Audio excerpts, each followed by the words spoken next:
Greetings, pod fans. It's May 12th, and this is the hand you've been dwelt.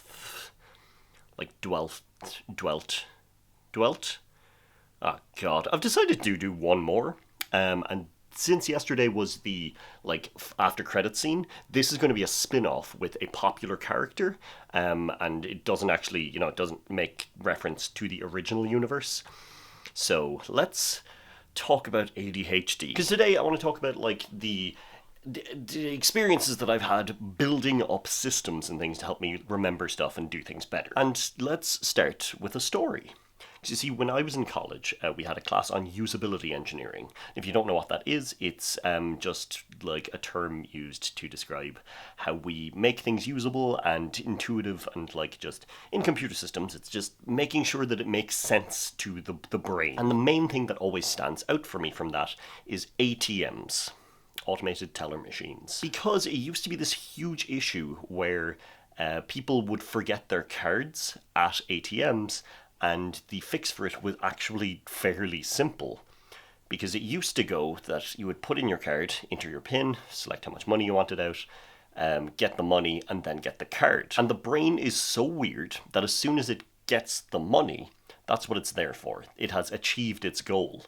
So then it would go, done, and leave, and just forget about the card, because it's there to get money, it got money, so it's good to go. So then they made it that the money came out after the card. So card comes out, then once you've taken out your card, money comes out. And it made it so much less likely for people to leave it. And once you are aware of this, you start to see it in a number of things. Something that I've noticed it in is train turnstiles, or train gates, where you put in your ticket. At least in Ireland, it's a case of you put in the ticket, it goes whoop, and then it pops up next to the gate. Once you pull it out, then the gate opens.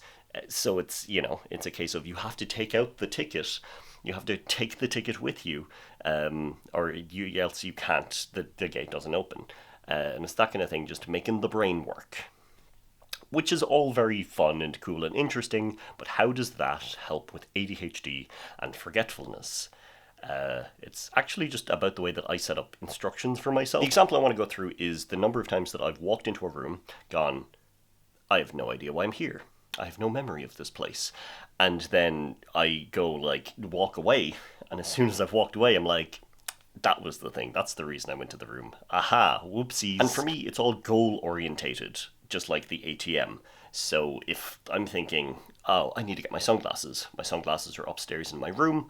I need to go upstairs to my room. It's very possible that some distraction happens on the way, so I don't remember all of the instructions. I just remember I have to go upstairs to my room.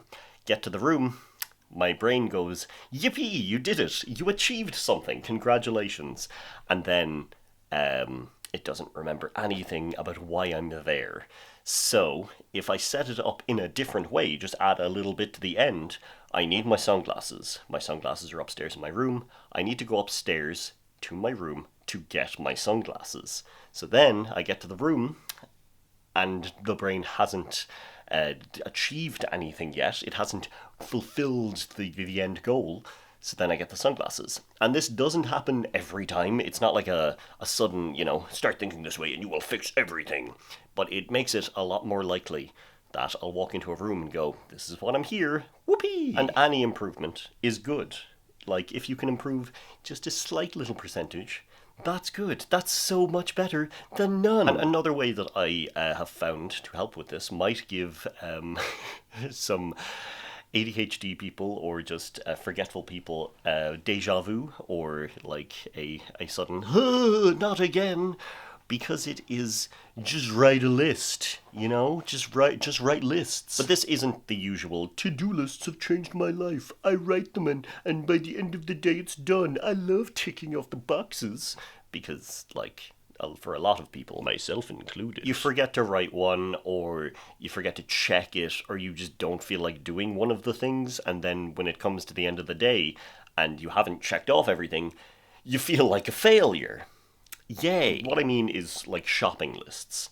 If you have to get a couple of things when you're out, write a list, get someone to write you a list, or get someone to text you a list. That is really helpful. And I know that you're certain you can remember 5 whole things, but you will get to the shop, pick up 4 things, think, there's definitely something else, walk around for quite a while, not remember it, or else pick up something completely different, pay, get home, and as soon as you're in the door, remember, oh, that other thing. Oops. So instead of that, if you have a list, you pick up your 4 things, you go, I'm pretty sure there was another thing. Look at your list, see the 5th thing. You did it. That's literally it. I find my notes app in my phone very handy for this because throughout the day I will have thoughts like, oh, I should get one of those things for the car, or I should, get one of these to help training ACE, or oh, I need this or that thing for lifting. And the moment I am sat at a computer or a place where I can get these things, I know that there was something in a category, something for car, but I have no idea what that was.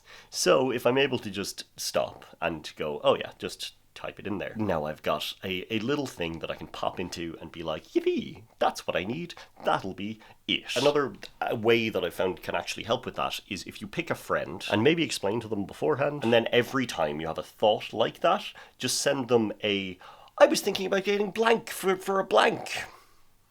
And, then you can just go back through the messages, or they can remind you in a couple of days, just like, hey, did you end up picking up that thing you were very excited about a week ago? It's good. External pressure helps a lot with these kind of things. So the moral of the story that I'm trying to get across here is when you have one of those moments of wonderful motivation and you feel like you need to do a bunch of things, take a look at the stuff that annoys you on a daily or weekly or regular basis and try and figure out what you can do to interrupt the issue. Just think of the point in that is maybe, a point of failure, and then think of ways that you can trick your brain into not doing that. As an ADHD person who thinks about these things a lot and tries to put these systems in place, I am aware that I will never be able to 100% fix anything. The number of times I've found a way of doing things, thought I'd cracked the code, and this'll be it. It will never happen again. I've solved it all. And then, like, a day later, it's back to normal. So that's why you just keep trying, you keep learning, you keep making little improvements, and it's improvement. Any little bit of improvement, that's improvement. There is a quote by a forest ranger at Yosemite National Park on why it is hard to design the perfect garbage bin to keep bears from breaking into it. And it goes, there is a considerable overlap between the intelligence of the smartest bears and the dumbest tourists. And living with ADHD, I feel like I'm the bear, the tourist, and the person designing the bin. I'm putting systems together to try and make my life better. But I'm either too dumb to remember them, or too smart to let them trick me into being good. So finding that middle point that is just easy for the two wolves inside of me is difficult. But yeah, this was just a little ramble on the little systems and all of that. So I hope that you're all having a great Sunday, and I'll talk to you whenever I get a chance to. Slán.